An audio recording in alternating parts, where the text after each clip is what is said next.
Hello and welcome to episode number 39 of the WP Café show with me, Keith Devon. And with me, Mark Wilkinson. Hello, everybody. Hope you've had a good week. What about you, Keith?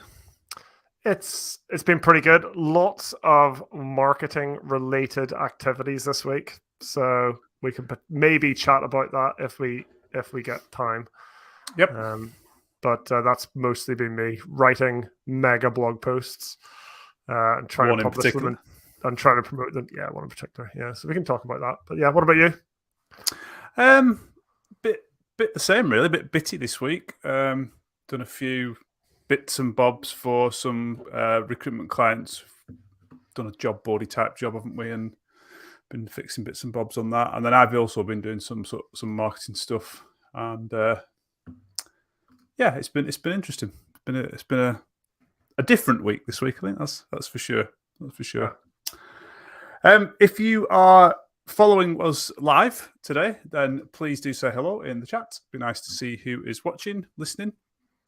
And if you've got any questions, obviously, we also like to take some questions. I have a couple of questions for today, which was from one of our Twitter followers, viewers, listeners. So we can cover those at some point. And as always, if you are not already subscribed, we would really appreciate if you would subscribe to the channel. It really helps us out. And if you like the video, hit the like button and ring the bell, which means that you will get notified. I don't know how it does that. Does it send you an email? I don't know. But it notifies you when there's a new episode. I get an email when there's a new episode. Yeah. Cool. So do that if you would like to. That would be really cool. So what are we doing first? Any ideas? I think we should jump straight into that first question from Twitter. Cool. So I asked on Twitter whether anyone had any questions. It's a good way of asking them, and we like to get users' questions on the show.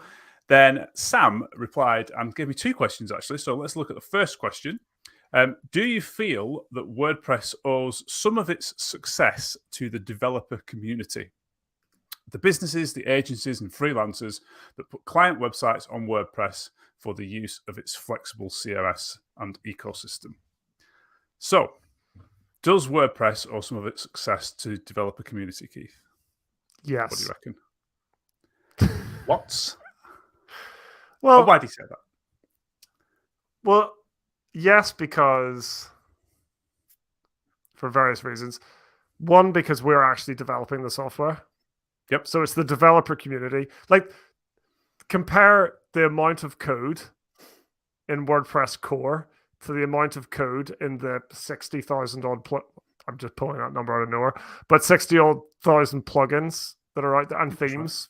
There's a lot more code written for WordPress by developers, like the developer community, than there is core contributors. So that's my first argument to say, yes, it owes some of its success to the developer community. Possibly the second biggest argument would be that we also market WordPress. So not so much us in a way, because we've always been WordPress, so it's not.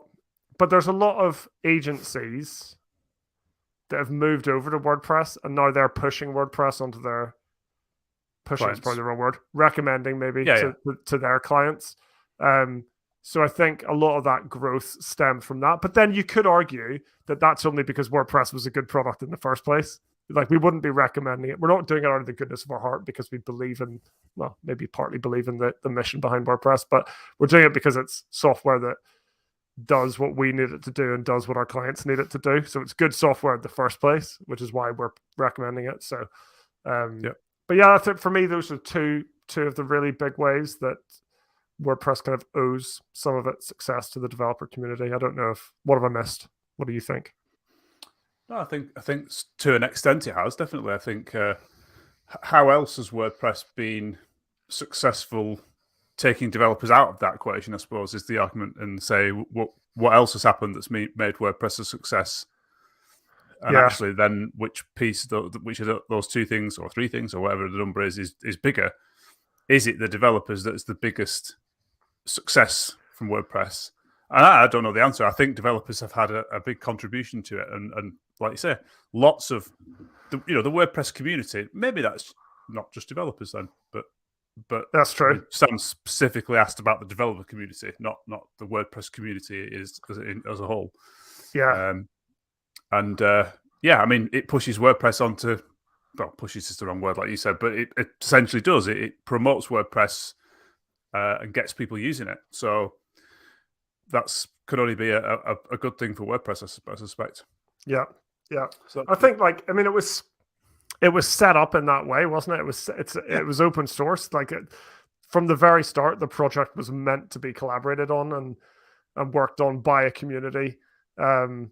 It's very extensible. It was easy, like low barriers to entry, etc., etc., etc. So certainly when it started, like, it seemed to be built with that in mind. Like, we are gonna this project's success depends on a developer community. I don't like so. Well, the number of developers that have built businesses on top of WordPress, whether it's selling plugins, like things like Gravity Forms, Advanced Custom Fields, their success is dependent on WordPress, and WordPress is better because of their success, I suppose. So that's definitely a way that developers have helped to move the product forward. Yeah. There is a second part to this question. I think it's the same. Well, there's a 2 of 2 is questions. Sam asked me 2 questions. If you do think this, which I think we've just kind of said, there's a big part of that. Will this change in the future with a clear shift by WordPress to focus more on the end user? So I think what Sam is saying there about focus more on the end user is probably the shift to the block editor, full site editing, and WordPress seemingly moving in a direction that is less developer needed. If that makes sense. Yeah. And I felt this in projects we've recently used. I'm needed less and less. WordPress has given a lot of those tools for you to actually build sites with very little input from a developer. So I think that's what Sam's trying to say there. Thoughts on that? Well, I don't think it was ever the goal of WordPress to make the lives of developers easier and build a platform that developers could make money from. Like, that is not Matt's goal. Like, taking Matt, Mike was involved at the start. I don't know what his kind of vision for the software was, but Matt's vision definitely is this democratized publishing idea. There's nothing about making developers' lives easier or making developers richer in that mission statement.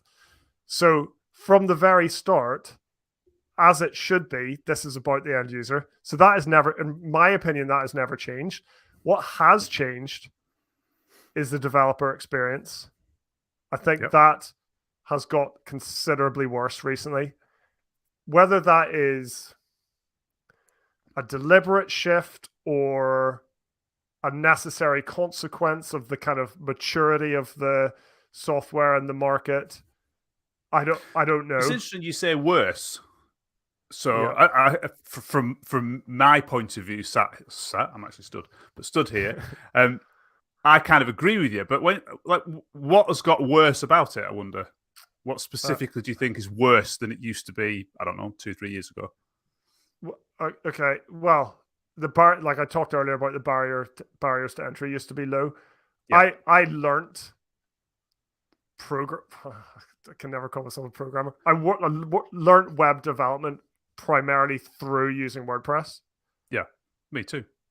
And I just couldn't have done that I couldn't do that today in the way that I did it back then. I could just open up a PHP file in text edit, hack it, FTP it up to the server, see if it worked. Yeah. And today this isn't all WordPress's fault. Whatever WordPress is, it's not all WordPress's fault.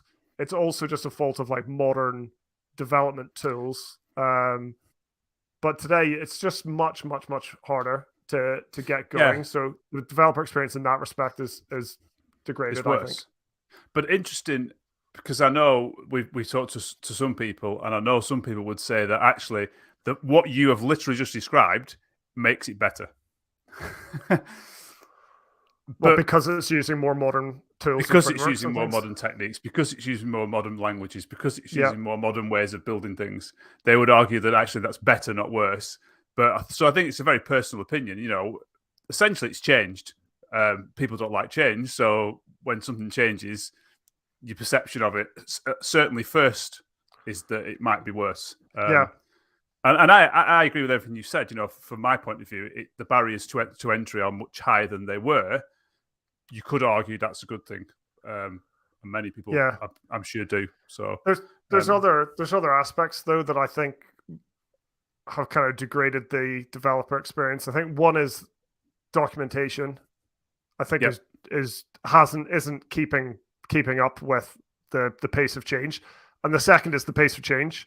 It's very difficult to get comfortable delivering solutions when things are changing so often. So I think that's another kind of black mark against the current developer experience. But I think eventually it'll settle into something that's as maybe good or better than before from all those points of view. I'm not sure. I think it will. I'm just thinking about, like you mentioned, documentation there. We've obviously mentioned the changing languages and things like that. And I think if you think back, I mean, we're talking about block editor here, really, aren't we? And that direction that it's gone in, and the way you build blocks, the way you develop for that side of the WordPress. But if you think back when that all started, which was probably about 3 years ago now, wasn't it? The block editor. It seems like it's only been here for 2 minutes, but it has been here a long time. Yeah. Creating blocks was really hard. I mean, it is hard if you don't know what you're doing. I still find it hard. But actually, like when we've done that course recently, what we did was so much easier than what you would have had to do 3 years ago. Yes. With all the stuff so actually you're seeing that evolution already, aren't you? From we've changed something and it's brand new, and then we're going to introduce things that make it easier and easier and easier. And who knows, in 3 years' time, there might be something else that the way of doing these things that's even easier still. Mm-hmm. That also seems to be a natural progression. When WordPress was one back in 2004, was it? I think. I'm sure the documentation wasn't what it is now, where you can practically just Google anything and there's a million articles about how to use function X and so forth. And obviously there's great documentation in WordPress. That obviously has to take time to happen. And I'm sure it will happen, and it will take time, but it will get there, I think, as we've seen the evidence of that in the last few years. Yeah, for sure. Cool. I think great question. It was a great question. Thank you to Sam for providing those. And if you have any questions for us for next week's episode, please let us know. Our Twitter handles are on the screen, and you could also contact us on @WP Café Show on Twitter. You'll find us around somewhere. So that kind of links on to the third bullet point in our notes here that I'm looking at, which is an article I read recently from Justin Tadlock. If you haven't heard of Justin Tadlock, where have you been? He's writes some excellent content on the internet, and this particular article was about building a book review grid with a query loop block variation. Sounds very complicated. And it's not simple, don't get me wrong, but I just wanted to mention this article because I just thought when I read this article, it was like a breath of fresh air from a lot of the block articles that I've been reading previous to. The way it's written, it's just clear and concise, and although it is complicated, it is understandable. And I come to the end of the article and I just thought, wow, this is like a different type of article that I've been reading before on block developments and building blocks and doing stuff with blocks. Really easy to follow, really well written and really good understanding. And I sort of finished the article thinking, wow, I just wish Justin had written all the block handbook and all that sort of stuff so it would be much more clear.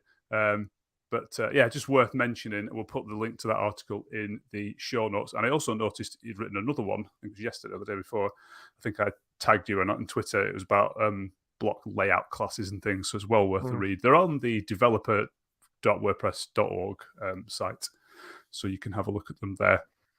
And that just links in what we were saying before with, these things are starting to mature. We're starting to get more information about how to do different things and so forth.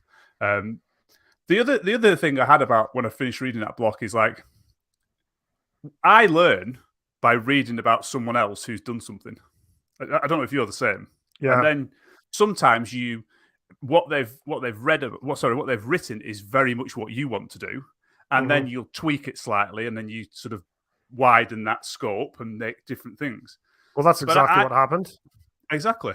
But I would love to be the person that like does this. How do you get to the point where you can write this article without knowing or reading anyone else's articles? You know, how do you find that information out that you can do that thing? I think that's really clever. Which is that's something I'd love to be able to do. But anyway, interesting.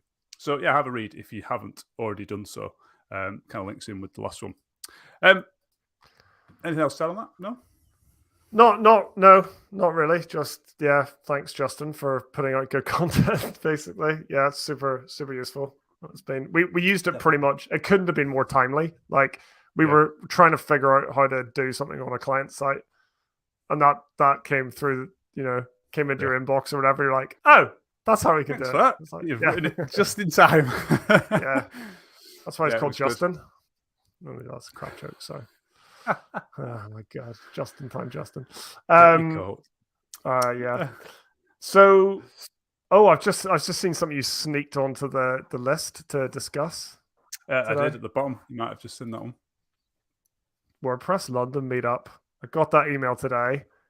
Massively excited, and then realized I couldn't go.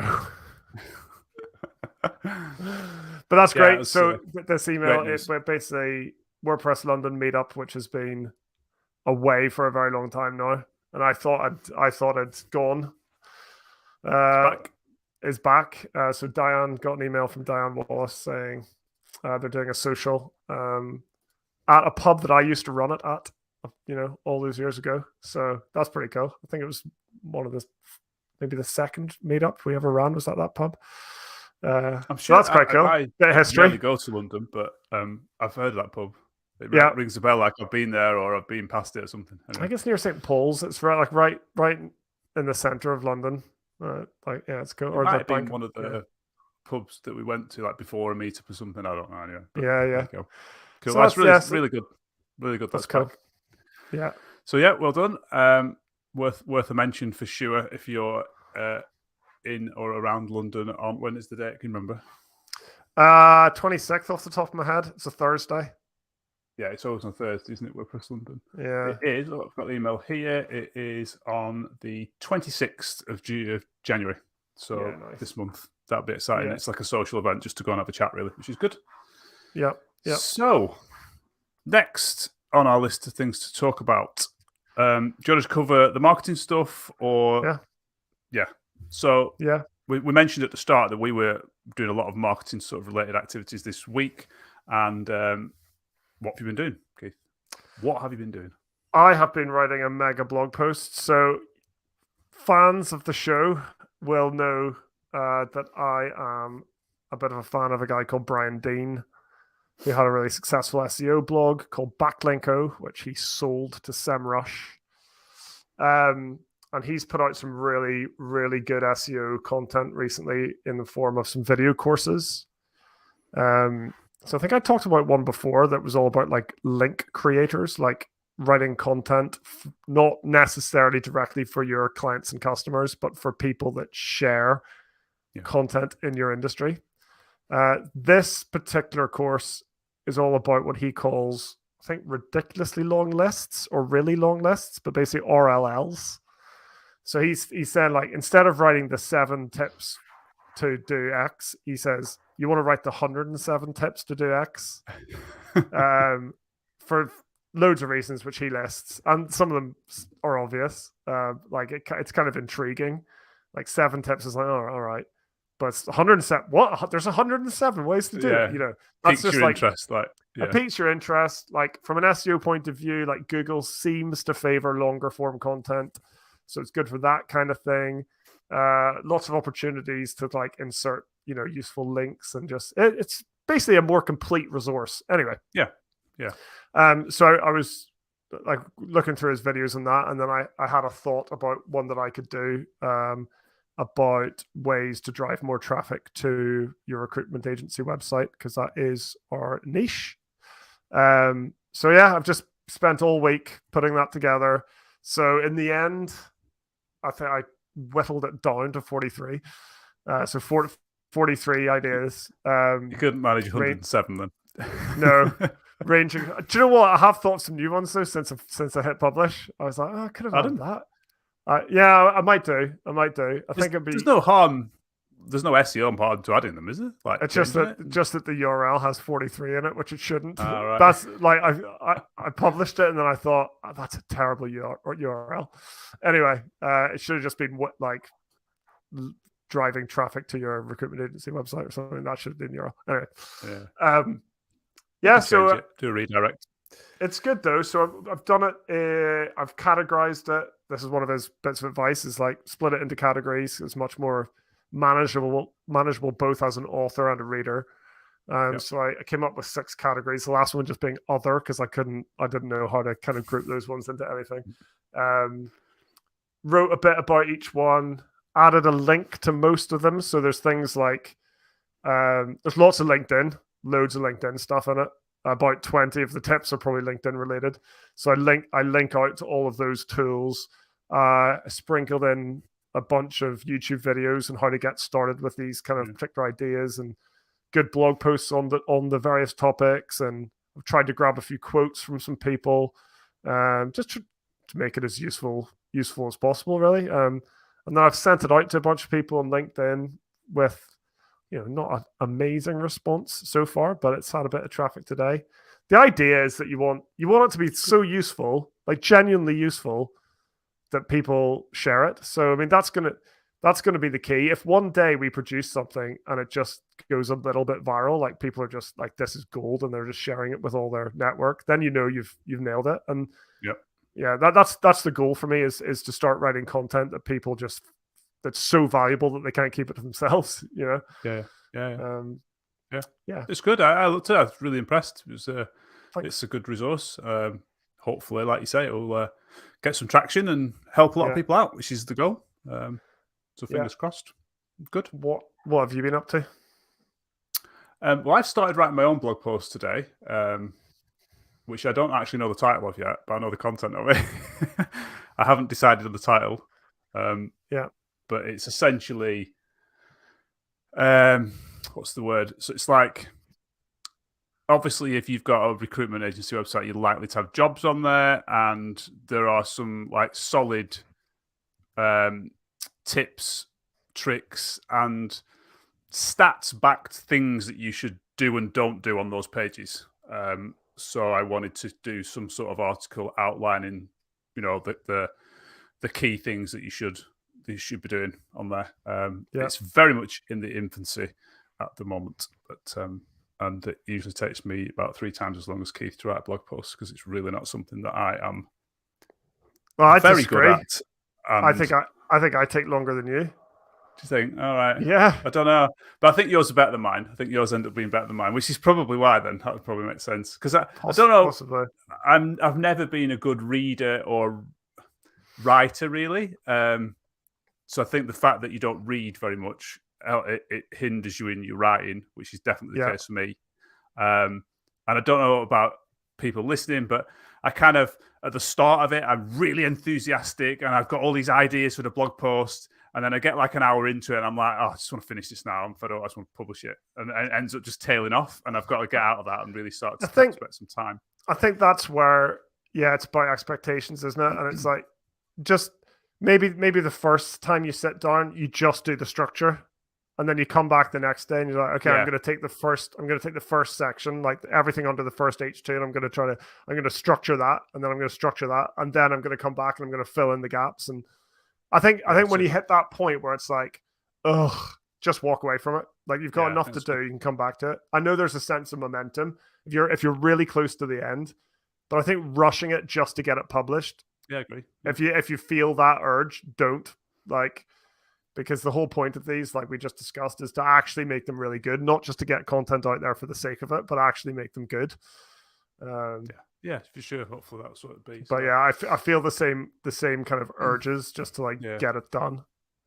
Yeah. So I've been working on that, and what else have I been doing this week? That on marketing stuff. I think that's the major thing that I've been looking at. I'm obviously looking at other things, marketing related stuff to do with like the new niche we've got into and stuff like that. So yeah, been interesting. New podcast. Oh yeah, of course. Was that this week? Yeah, it's Tuesday. Well, it was wasn't this. It seems ages ago. Yeah, it was this Yeah. week. Yeah. So Yeah. we've got a new podcast coming out every week that is all about specifically about recruitment websites and a related content around those and things like that. Similar format to this one, really, just a chat, get questions from people, etc. So Yeah.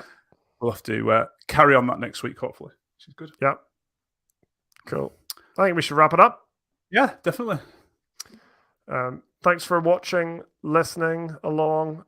It's always good to have you. And if you did enjoy the show, do give us a little like. And if you really enjoy the show and you haven't already done it, please subscribe. It'd be great. Helps the algorithms, feed the algorithm. That's what you got to do. Even if you didn't enjoy the show, it'd really help as well. So yeah, but I hope you did. And hopefully see you next week for more WordPress dev and business chat. See you then. See you then. Bye-bye.